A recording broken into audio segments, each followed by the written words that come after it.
I made a hot chocolate. Do you guys like my new cup? It's skeletons doing yoga. And it actually says something on the inside, but I'm gonna have to drink it for you guys to see. It says Namaste Scary. I don't know why, but I've really gotten into mugs recently. I go shopping and I literally just want to buy a mug every single time because, oh, I just love it. I've also got one of the brownies I made the other day, which are so good. Why is this turning into a mukbang?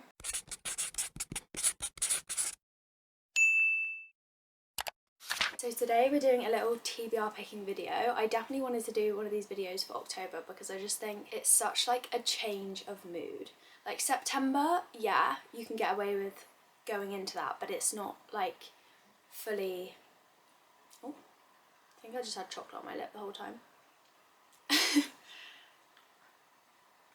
But yeah, September's like still the end of the summer reads, so yeah, I just was really excited to do this video for October because I've got so many like different books to what I've been reading recently. This is my little TBR shelf. As you can see, we've got a lot of like darker colours on here. Compared to what it was before I like rearranged this, it was so much like brighter, so it just makes me so happy to see like all the dark colours on it. I just honestly would happily read any of these books, so this is gonna be a fun video. I made a little TBR prompt jar. I just got these prompts like off of Pinterest, but it was really hard to find ones that aren't just like really basic and boring, so I looked for ages and I tried to find as many different ones as I can, but I did just have to put in just classic ones. I also tried to include a few kind of spooky, Halloween-y, I don't know, vibe ones. Yeah, we've got a bit of a mixture in here. I haven't decided between 6 or 7 because I have done this once before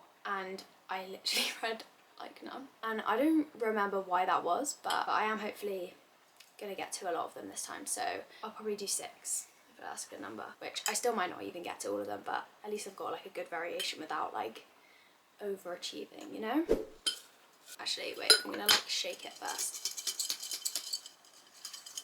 I can't even remember how many I did. It felt like I was writing them for ages, but it doesn't look like that much. Okay, I think that's good. Right, let's pick our first one. Oh my god, why does my like wrist look like that? I feel like I need to like shuffle them to the front so I can grab them. Okay, got our first one. Ready? Okay, first one is a book about a group / team. When I wrote this, I was like thinking kind of like either found family or just like a tight-knit group of friends, or like, you know, that type of vibe where you get all of them together in a scene, like giving their different inputs. That works a lot of the time when you have some crime novels, when there's like a team trying to figure something out, or just a good old like friendship group, which you can often get in a lot of romances. So I feel like that leaves us with, I don't know, quite a wide range to pick from. Let's have a look. Okay, the initial ones that stick out to me are Killer Instinct by Jennifer Lynn Barnes. I believe Magnolia Parks is about a group of friends. Is Six of Crows about a group as well? Okay, yeah, it's about a crew. That is a good option as well. I think I'm gonna go for Killer Instinct just because I completely loved the first one and it's just so fast paced, so easy, and yeah, I just really fancy reading this month, and I've got the rest of the series as well, so I just want to like get on with it. If you don't know already, this series is about a group of like young kind of prodigies who they're all really gifted and they all have like their different kind of abilities of how they kind of like read people, and like, I don't know, it's just like psychoanalytic abilities, if that's even a word. So they're all used to kind of like crack cases and stuff with the FBI. That's the gist of it. The first one was so good. So anyway, that's the first book we have. Should I make a little pile here? It's always so annoying like sitting on the floor when you film because your knees literally just die. Ugh. Okay. Right, I'm a bit comfier now. Oh, my hot chocolate. Next one, let's shake it again. I'm picking one from the bottom because I feel like they don't actually move when I shake them that well. Actually no, because now I can't get my hand out. Oh, one just sprung out. Let's just go with that because it's fate. Okay, this one's really random. A book published in the month of your birthday. Okay, this is gonna take me a little while, but let's start looking.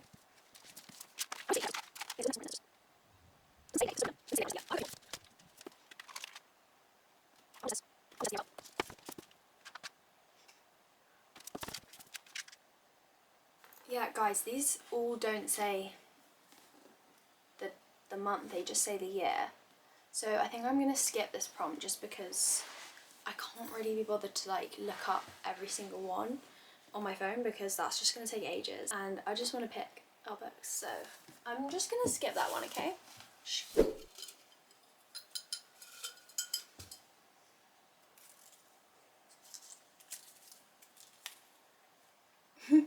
This one's so stupid as well.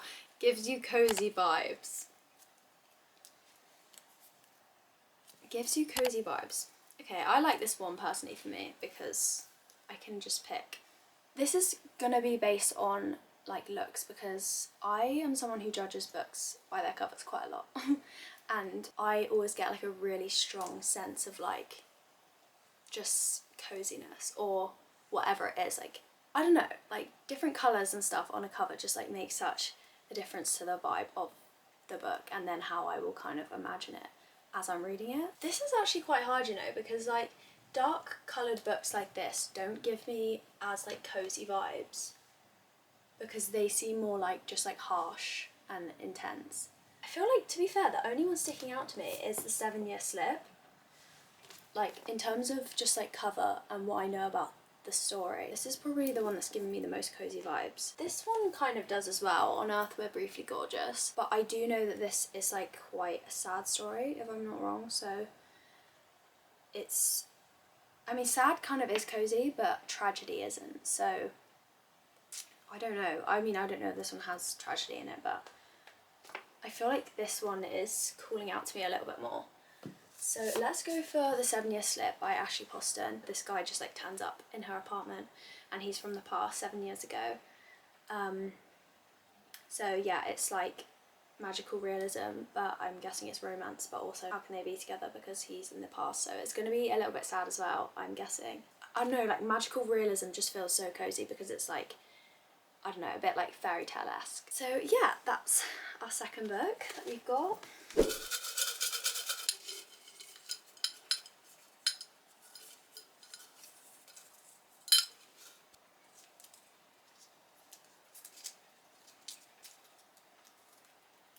A book that was gifted to you. Okay, I don't know if I have any that were gifted to me on here. Oh, One Dark Window. I think that's the only one that was gifted to me.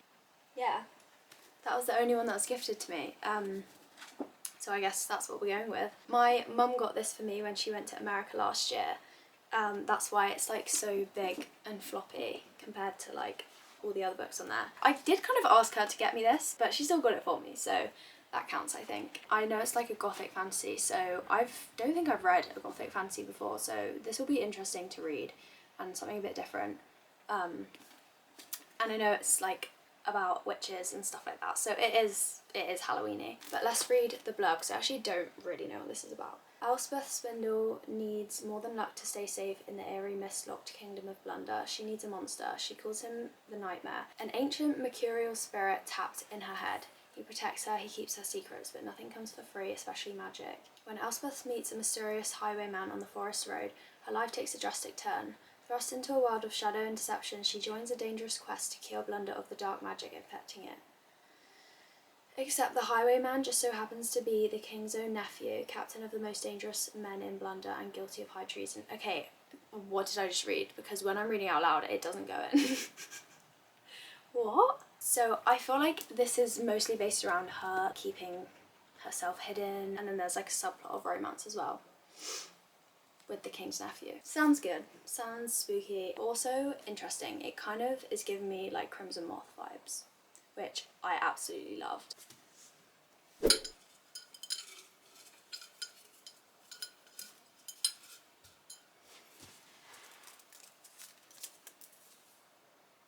Okay, a continuation of a series.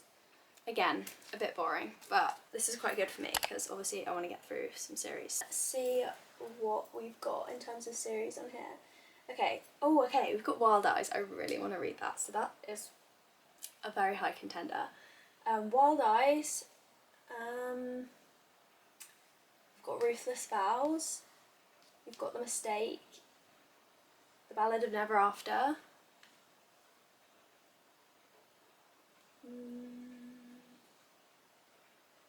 and yeah, that's it. I do really want to read The Ballad of Never After. I also really want to read The Mistake. I also really want to read Ruthless Vows. I really, really want to read Wild Eyes because I feel like we're not going to get that many contemporary romances in this pile, so I feel like I may as well chuck in a silly little romance. And I did really, really like the first one, Wild Love, so I feel like I am going to enjoy this. And I think from what I've heard, people are saying this one's better. And also like just the fact that it's orange, like, and it's Halloween just makes me want to read it. Like October is obviously just such an orange month. I feel like it's gonna definitely spur me on to read this. I believe this is another single dad. I think all of the ones in the series are single dad. It's set on a ranch. But yeah, that was a very easy pick and I'm so excited to read that. Right, next one. 2 left. Oh, so many just fell out.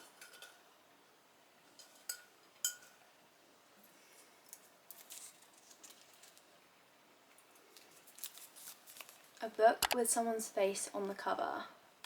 Interesting. That's not really a face, is it?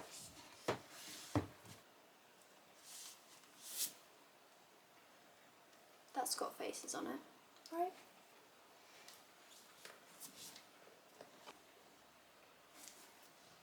Which both have just couples on the cover. But yeah, that's it, I think. So between these two, I don't know. I really do want to read this and I probably would fancy this more, but because it's an ice hockey romance, I feel like that is giving me more like wintry vibes instead of autumn, whereas this, I feel like just because of the colour of the cover and also it's like set around like war and stuff like that, I don't know, it's giving me more October vibes. And I did really love the first one, so I do want to read this one. I just obviously haven't heard the best things about the second one, so kind of just like a bit, oh, I don't want to ruin the perception I had of the series, but I've got to get to it at some point, so I think we're gonna go for this one. Right, our last one. Oh my god, this has gone so quick. Sorry guys, I feel like these prompts have not been some of the interesting ones that I did put in here, but that's fine. I'm already pretty happy with our little stack. Last one. Let's see. Oh, okay. Not the prompt I was hoping for. The book you want to read least on your whole TBR. Damn. As I said in the beginning, there's really not many on here that I don't want to read. So this is going to be a bit difficult. So the main reasons why I wouldn't want to read a book is either one, it's massive, or it's like over like 400 pages, so I'm just like, oh, like that's kind of long. 2, because I've been putting it off, I guess. I'm obviously just like never in the mood for it. Or 3, because it's just like not going with the cozy vibes. Because I'd say the one I've been putting off for the longest is Red Rising by Pierce Brown, but I do want to read that.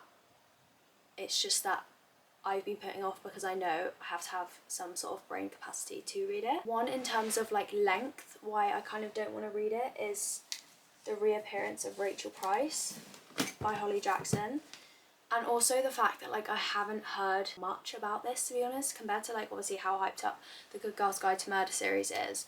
I think I've just heard like very few things on this and like they weren't particularly, you know, amazing. So this is a high contender. I think I'll probably just have to go for this one. To be fair, this book, I got this book I think like 4 years ago. I don't know why I got it, but I think like I was just in Waterstones and my mum was like looking at books and I was like, oh, like I want to get a book. She probably said like, oh, you can go and choose a book. So I feel like this is one of those ones that, yeah, has just been there for a very long time and it does not call out to me whatsoever. Yeah, I feel like this has got to be the one then, because this is definitely, out of all of these ones, the one I've owned for the longest. As I said, I've had it for years, so. But I know that like One of Us Is Lying, another book from this author, is like so popular. And I do really want to read that because obviously it's been turned into a show and everything like that. I do want to read that. So I feel like if that's really good, then this must be quite good too. I literally have never heard anything about this, like from anyone. This one is more appealing to me than this one, definitely. But this one is shorter, so it feels a bit like more manageable. Okay, cool. We've got a good little pile here, a bit of a mix. So let's review all the ones we've got. Okay, so we've got 2 YA mysteries, which I love a YA mystery, so I'm pretty pleased with that. 7 Year Slip I've been wanting to get to for a while. We've got a couple of fantasies and a romance, so we definitely have a nice mixture, and I feel like these are all good books to read in October. Oh yeah, I forgot to say what this one's about. This one is about the Story family, their second name Story. And they're all like, okay, it's kind of giving like We Were Liars. So they're all like really rich who are like loyalty over any emotional connection. Their family's fallen apart. The 4 children are suddenly dropped by their mother with a single sentence, "You know what you did." They never hear from her again. Years later, when cousins Aubrey, Millie and Jonah Story receive a mysterious invitation to spend the summer at their grandmother's resort, they have no choice but to follow their curiosity and meet the woman who's been such an enigma their entire lives. The teenagers are determined to discover the truth, but some secrets are better left alone. Okay, yeah. Hopefully I will be able to get to most of these.